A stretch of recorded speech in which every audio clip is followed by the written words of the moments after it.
Hello and welcome to this single malt Scotch whiskey taste challenge, mid-morning taste challenge. So I could do it tomorrow, the day it's designated to be done, but we're doing Joker's Wild Wednesday, so it'll be easier schedule-wise to do it today. Although I could do it tomorrow, but it'd just be easier today. I'm not at work today, so I'll be at home, all for work. Here is Trader. I shouldn't laugh. That's not even funny. This is Trader Joe's Speyside single malt Scotch whiskey. This is like the definition of private label or store brand whiskey because it's literally produced. Let me rephrase that. It's literally procured for a grocery store chain, Trader Joe's. They don't have a distillery. Of course, you knew that already. There's a company called Duncan. Alistair Duncan. They don't make whiskey, but they broker it. They buy it low, sell it higher. They get it for people. There it is. Focus. So they're like Just Rennie and Brooks. So now interesting story. Well, for me at least, you might find it boring, but when I went to England, last year. Never been to England before, probably never go back. But real cork too. Look at that, real cork.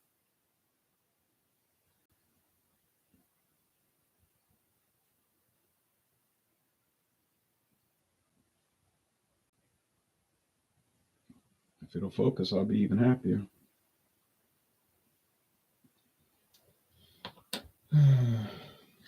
I'll show the corks together. Here's the Glenrothes. Look at this label. It's deteriorated to an extreme level. Put in the barrel in 1995 and it was bottled in 2013. So in 11 years, look what's happened to the label. Yeah.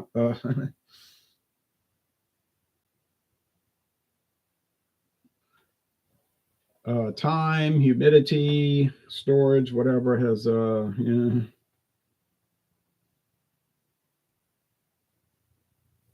has done a number on this label. But like the Rolling Stones said, time waits for no one, and definitely didn't wait for this bottle. If it'll focus, what's the problem here? All right, so it's handwritten. That's a label. It's handwritten. You can tell it's not a machine, not a computer that wrote it. The Glenrothes. This was given to me by Robert, the Whiskey Scout of Kansas. Thank you, Robert. What a gift. An incredible gift. This one probably was a good deal, but look, Anchor Distilling Company. Oh man, Anchor, they're gone with the wind. But look, let me tell you, you can get Glen. I was looking on there. It's a company that does. I was talking about procuring. They don't make whiskey. They get whiskey. They buy it on auction. They bottle it, blend it. Different, however they want to form. Oh, I got to get my glasses. I'll tell you the story. It's an interesting story.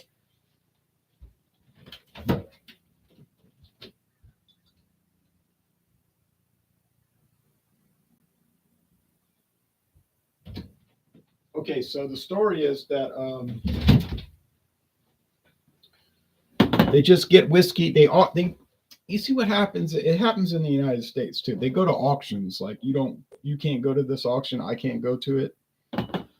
But wholesalers do. What they do is they go to an auction and they say, okay, folks, we got this. Here we are in London for today's auction this month, February 2024. We have an 8-year age Scotch whiskey produced by a reputable company. And do we have a bid on this product? It's age 18 years. All right, we got so many pounds per barrel. And what they bid on it, and then they get the barrel. And then they might even pay to have it bottled for them. They got contacts, but that's what's done. It's what's done. So it says a wooden cap. That has a plastic cap with the cork. This is a wooden cap. Thank you. And these These are both real cork.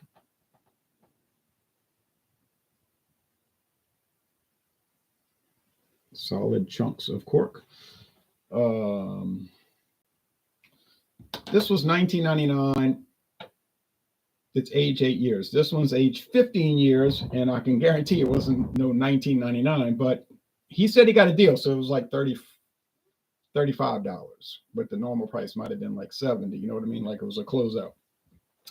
But still, I was looking at Berry Brothers and Rudd. That's the handling agency. Berry Brothers and Rudd. They're like Bellows in the United States. They don't produce whiskey or gin or rum, but they sell it. They procure it. They're an agency, a broker. All right. So they were showing bottles $451 a bottle, $300 a bottle. All right. Pour a little bit of this. That won't be enough. That will be. All right. So there may be 500 varieties of the Glenrothes, okay? 500. So whatever you see in the store is what they got in the store that week. It's not a standard, it's not like the Glenlivet where they got Founders Reserve, 12-year age, 15-year age, 18-year age, this kind of wood treated. No, it's whatever they're making at the time, and they release it, and then they go on and do the next one. So that's the kind of thing. All right, Speyside. Okay, so they're both Speyside. Was put in a guy checked it in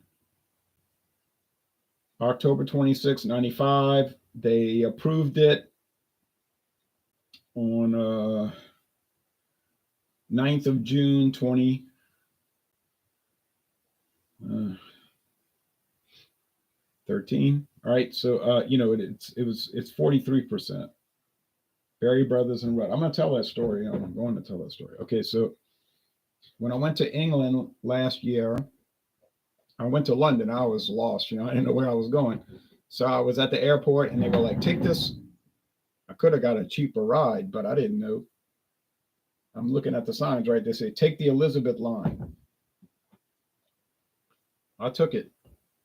Wasn't that fast. But I went to downtown London, and the Whiskey Scout is here watching the video for the beer, for the whiskey he gave me. Thank you, Robert. I'm doing the Glenrothes. All right.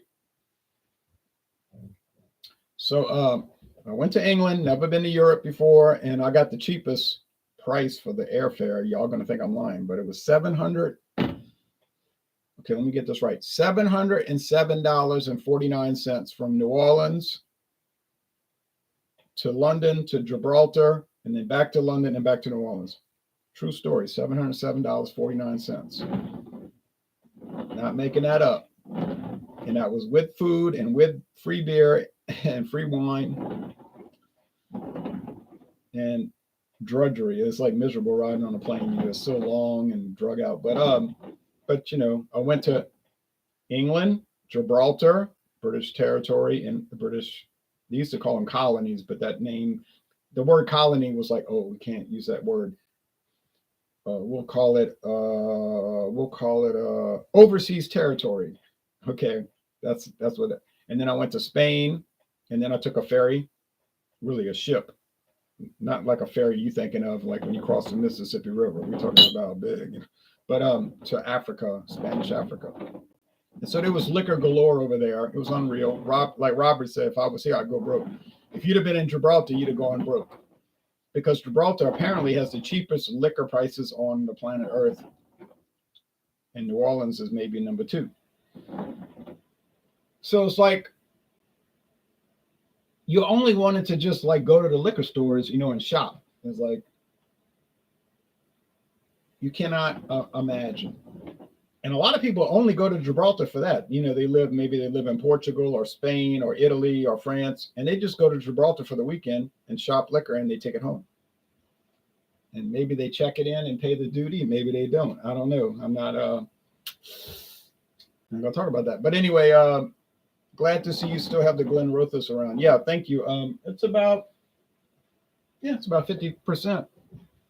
So I'll give it about 5 more years. 4 more years, probably go 5, but let's say 4, be conservative. But so that was amazing. And then they had people, Gibraltar is 2 hours from England. It's a 2-hour flight. So they had people down there for a weekend trip. Leave at 8 in the morning, be there for 10, walk around, eat lunch, then go. So they had these English guys fishing at the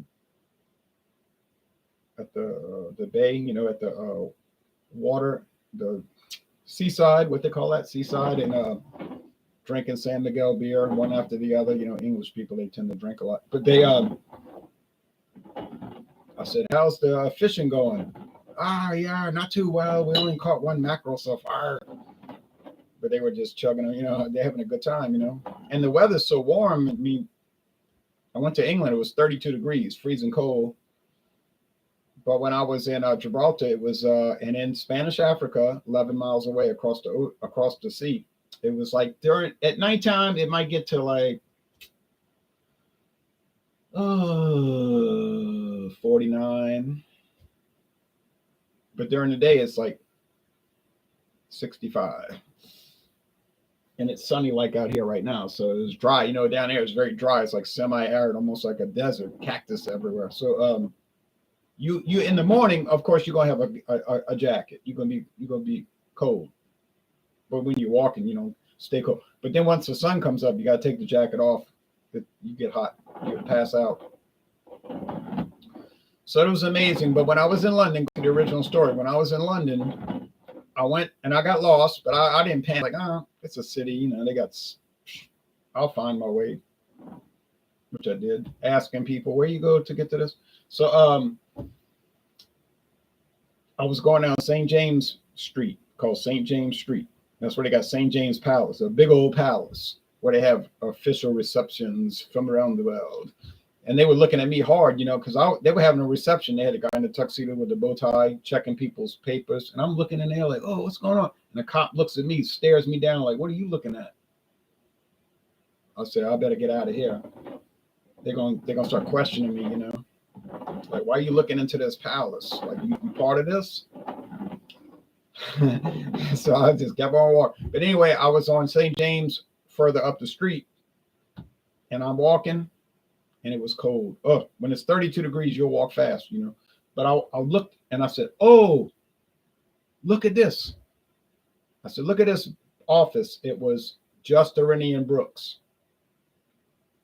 It was like 8 to 9 o'clock in the evening on a Wednesday night.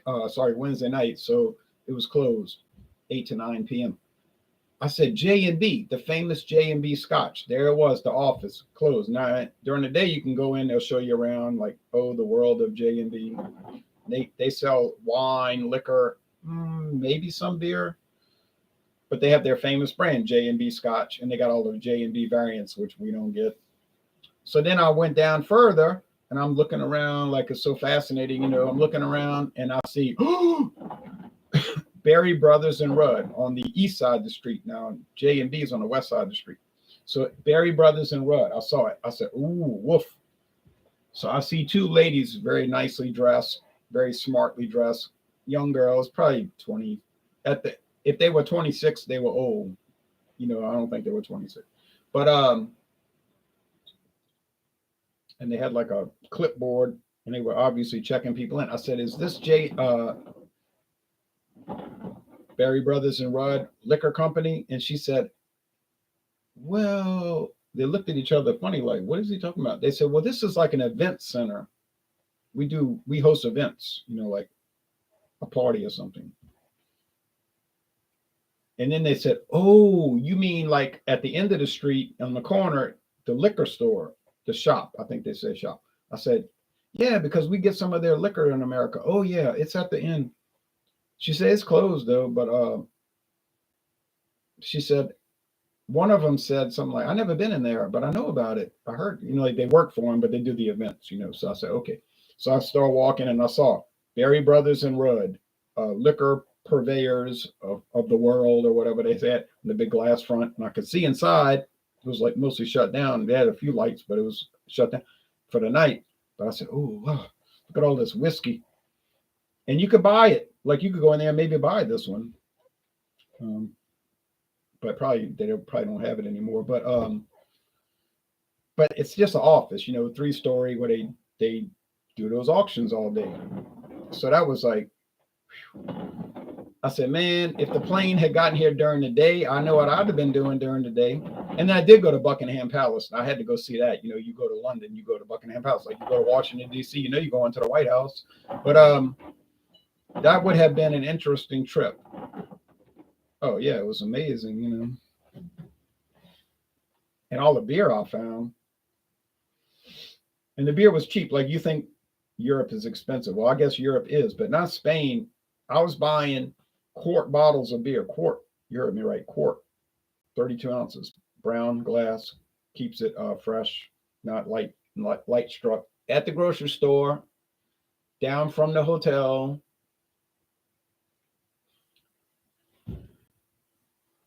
A full quart bottle of Skull, the world lager that was invented developed in 1964, for 99 euros. Big quart bottle for 99 euros. In American money, that's $1.08. US money, $1.08. And then the regular cans was like the regular cans of beer were like 39 cents for one. Like literally 39 cents, 40 cents, 50 cents, 60 cents. The highest that I bought was like 98 cents. Oh, don't get me wrong. They had craft beer galore around there that was like $3, $4, $5 a can. But I was just trying to concentrate on like, what do the regular people in Gibraltar and Spain drink? And in Spanish Africa, what do they drink? And what it was Cruz Campo, Skull. Let's see, Cruz Campo, Skull, San Miguel. Yeah, stuff like that. Alhambra beer. And of course, the whiskey is the same thing they drink here. They all were drinking Johnny Walker, But they have some obscure brands. Like you could have had a field day in that place. A field day. Unreal. It was unreal, really. All right. Now I only have the memories. All right. Let's go with the taste. Reverend Two Piece says, good morning. Morning to you.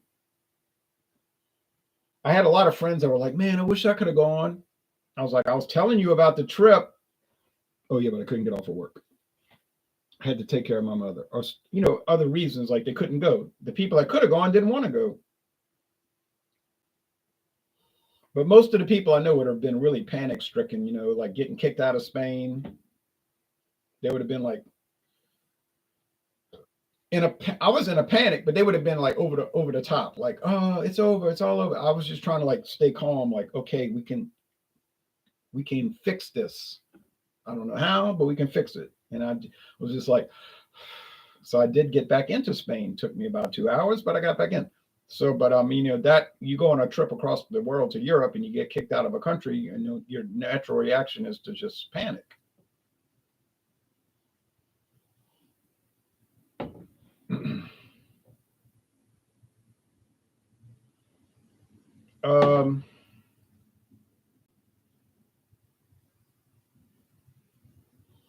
So I guess I got to go to Spain twice in a technical sense. I went to Spain, got kicked out, went back later.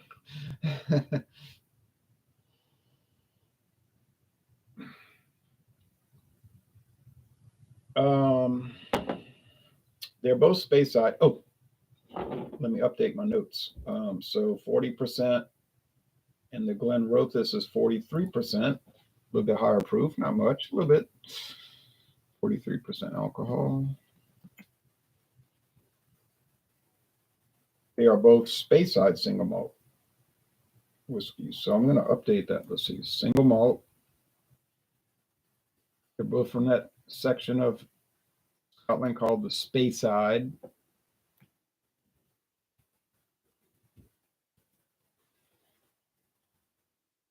All right. So I think I'm getting it correct on the nose. I think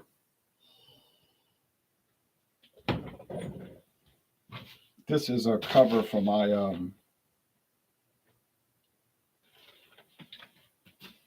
do you call the thing? The tripod that holds the camera. Looks messy in the video. I was doing video. I did Lawson's Finest Sip of Sunshine. Somebody gave that to me, and so I left it up there. I might do another video when I get home later. If I go out to do a few things, go do some shopping, I might do the Hot Bullet Magnum edition. I got to think about it. I may not, but 9%. Ooh, this smells like honey and dark bread crust.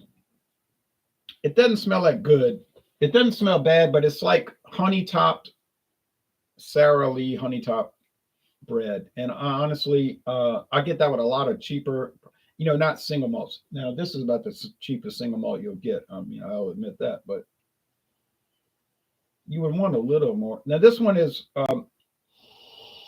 not definitely not totally unlike that. It's got the honey top white bread crust, but there could be, probably isn't, but there could be a little peatiness in it. I know you say Speyside. What are you talking about? I mean, just a little, like more like compost pile. No smoke. If you think of the smoke, forget that. Now the Jura did. The Jura Journey did definitely have smoke, maybe only 20%, but it was so obvious, So yeah,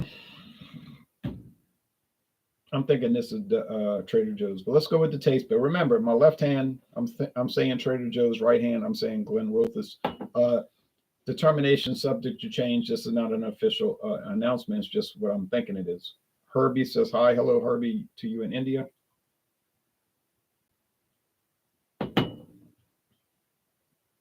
Oh yeah, I'm starting to get a real good flavor for this Trader Joe's. I'm starting to really pinpoint the flavor, and it's going to taste the same. It even has a little raisin note. See, it's kind of unusual, like raisin, like regular, not the golden raisin, the regular purple raisins that you get the Sun-Made, the ones you ever grocery store in the world sell.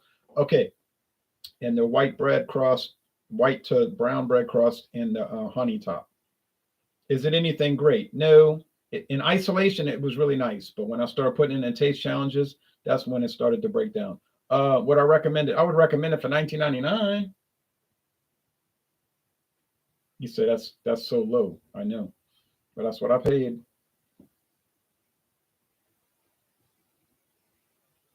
I mean, it's memorable because I can remember it. I remember the honey top bread crust, the raisins, and that's it. Simple. Okay, it's like, okay, let's go with the Berry Brothers and Rudd, the Glenrothes, 1995 to 2013.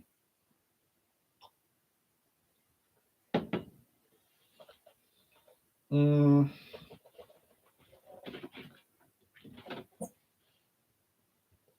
a little more light on. Okay. You're getting a definitive oak note. There's significantly more char. It's almost like charred oak. You say, nah, that's Scotch. I know what you're saying, but it seems like it's charred oak, like there's a char note. Now, are you allowed to use charred oak in Scotland? You're certainly allowed.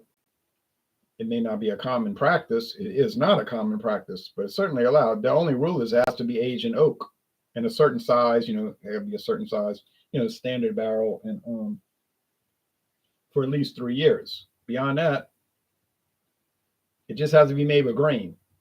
You say grain, that's like kind of open. That's sort of an open subject. That's right. You got that right. And of course, it has to be made in Scotland, made, blended, and aged in Scotland. Not bottled though. Can be bottled in Kentucky, but it has to be produced in Scotland. And it has to have, what did they always say? No matter what country you look up, you can look up Ireland, Scotland, Canada, United States. They always have that disclaimer at the end. Must have the aromas and flavors generally associated with Scotch whiskey. It's like you don't know what that means, but they put it in there for a reason, Like they can beat you in court. Like you go to court and the judge says, well, that's all true. Everything you say is true, certainly true, and I absolutely agree with it. However, and then they put in that however part. However, this product does not have the flavor and aromas generally it says that it will. Scotch whiskey. And then you're screwed, you know. So, do you have any more ancient age left? Ancient age left? Yes, I do. Probably 35% of the bottle or more. But I hadn't seen it since I've been in Meridian, Mississippi at Bonita Plaza Liquors.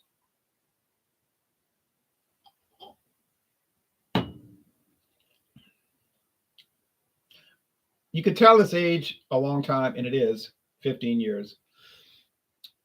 The lead flavor here, I think, is oak. The leading flavor is oak. Now you get the honey, you get. I mean, you probably don't get everything they talk about. You know, they're going to talk about 1,000 different descriptors, and you might get three. But you get the grain, cereal grain. It's pleasant. I like it. I would recommend it, especially if like Robert, you got a good deal on it. You know, you want to do.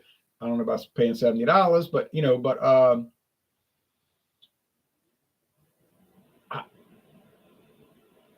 I don't think it's that fantastic, but it is good, and I like it, and I would recommend it with all of those considerations taken into consideration. Um,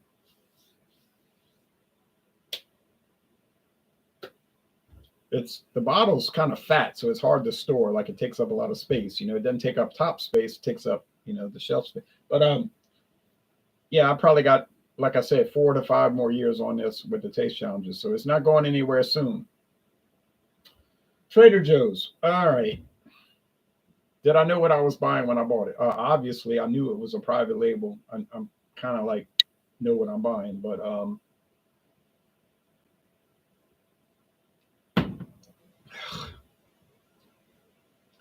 I mean it's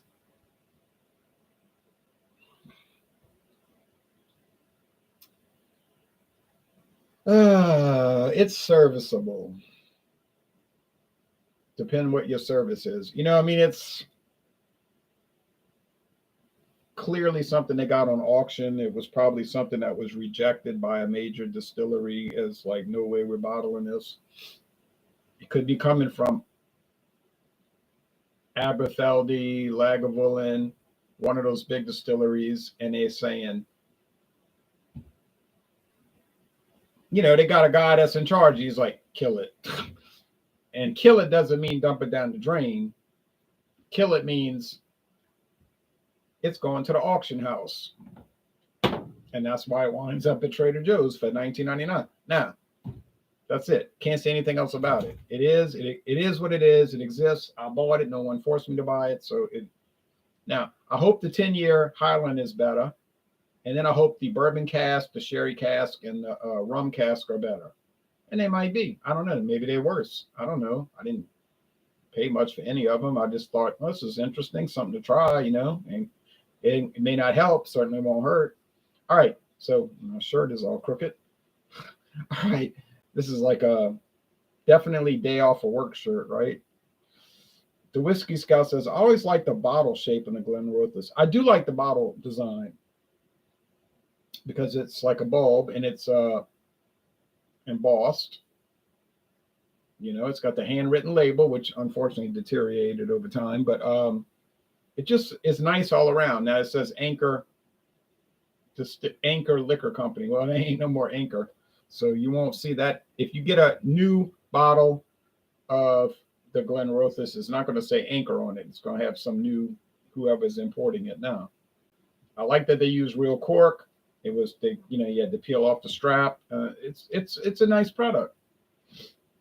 Certainly.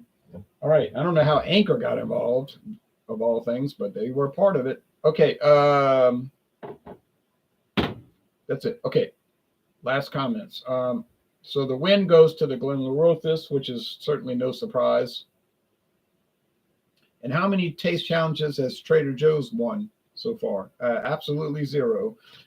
So Trader Joe's 8-year Speyside single malt has won no challenges, and my expectation is that it will not win any, but maybe I'm wrong, but I don't think I am. Jason says, Jay, the other day you said Crown Royal is made up of 50 whiskeys. Are those whiskeys that can be purchased independently, or are these only made for Crown Royal? Well, my understanding is that they're only made for Crown Royal. Could be wrong, though. But if you go to the website for Crown Royal, they say these are 50. It's made up of 50 whiskeys. Now, good point. So could they be taking like their single malts, their barley malt whiskeys, and selling them under some obscure brand name where they try to not connect it to Diageo? Very possible. Could they be taking the grain whiskeys and selling them, or a blend of those as a real cut rate bus station, whiskey in Canada and the dark side, the dark corners of Canadian cities under a alias name? Oh, that's quite possible. And I'll say that because are they going to take, let's say they make 1,000 barrels of Crown Royal various whiskeys and they don't come out quite right, like we was talking earlier. What's up with this? Are they going to dump it? I think you know the answer to that. Oh yeah, they might dump it into a bottle of like, and it might be a name like Canadian Imperial. It'll be like so obvious, Canadian Imperial. Only the finest whiskeys are using Canadian Imperial. And you're like, yeah, right. That's why it's $5.99. Or in Canada, it might be $10.99 their money, but over here in the United States, we get these kind of products. They're all over New Orleans, and it'll be like Crystal Palace Gin. And you read the back of the bottle and you're like, only the finest products are using Crystal Palace Gin, aged in the in world class oak barrels. And you're like, how can that be if it's $6.99 a liter, and you say, well, look who's drinking this stuff, so it's like, oh yeah, I'm pretty sure it's not the finest grains and juniper berries and natural flavors, as they say on the label, aged in the world class oak barrels for Crystal Palace Gin. I'm sure it's pretty much what we all know it is, but it's comical to read the bottles. I mean, reading those labels it's so much fun. All right. I think you like the Glenrothes more now than when you first got it.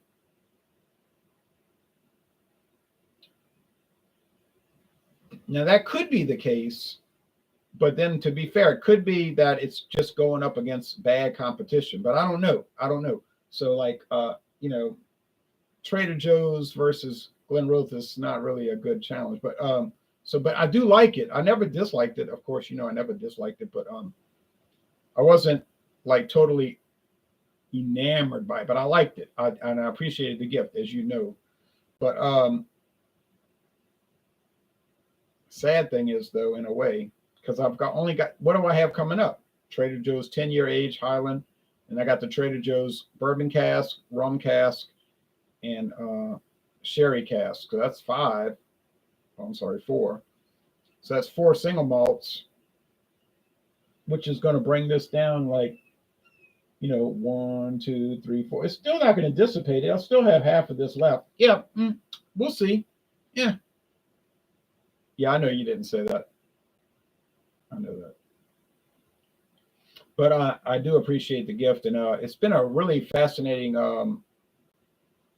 sort of like march through the brands. The Glenrothes has held its own. And in fact, when you think about it, go back and look at all the videos I did with it. I don't think it lost. It might have lost twice, but it hasn't really done bad. It's been actually competing very, very soundly. Been a strong competitor. Should be 15-year age. But this thing, Trader Joe's, I mean, when you start off, 0-5, 0-6, 0 wins, 6 losses, yeah, that's not a whole lot of hope. But we'll see. Time will tell. But I don't have too much confidence. So I'm starting to get to the point with this, so I'll be glad when it's over. You know what I mean? And then I'm going into the blended scotch. What is the blended scotch coming up? Oh yeah, I have to jump the gun. I was going to do Legacy, but I can't because my friend David gave me a bottle. I thought it was a half size bottle because they said $4.99. I said, oh, it's a half size. I don't want that. No, it was a full size bottle, 750 milliliters of the Chivas Regal um, soccer team football league commemorative 13-year age rye barrel. It's aged or finished. Part of it is finished in American rye barrels, whiskey barrels. Full size bottle, 40%. Typical Chivas Regal, 40%. But 13-year aged, and he bought this. He bought every bottle. I was like, oh yeah, okay. He bought every bottle. He told him, give me every bottle. $4.99. Savannah discount. True story. $4.99. Chivas Regal, 13-year aged. It was Manchester United. That's what it was. Manchester United commemorative bottle. $4.99. Bought every bottle. I said, well, go look up the Chivas Regal 13-year age now. Whatever variety. It could be sherry barrel.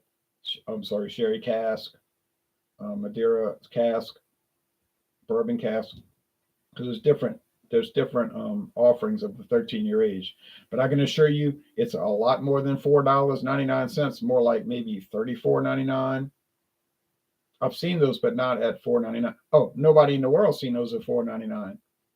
He was like calling me like hysterical, like, dude, you're not gonna believe this. He was like going crazy, on the phone. I was like, I am gonna believe it because I saw it. I said, but those are half size bottles anyway. He said, no, it's $7.50. I said, you lying? No, it's $7.50. I said, well, I screwed up, but I missed it, But then for Christmas, he was like, here, you could have a bottle. He gave it away as gifts. I was like, oh man, that's special, but it really is. So yeah, that's the next blended Scotch, and I'm just like excited. Like I want to start it today, but I know I can't. I have to go through all these other single malts, but it's going to be wild.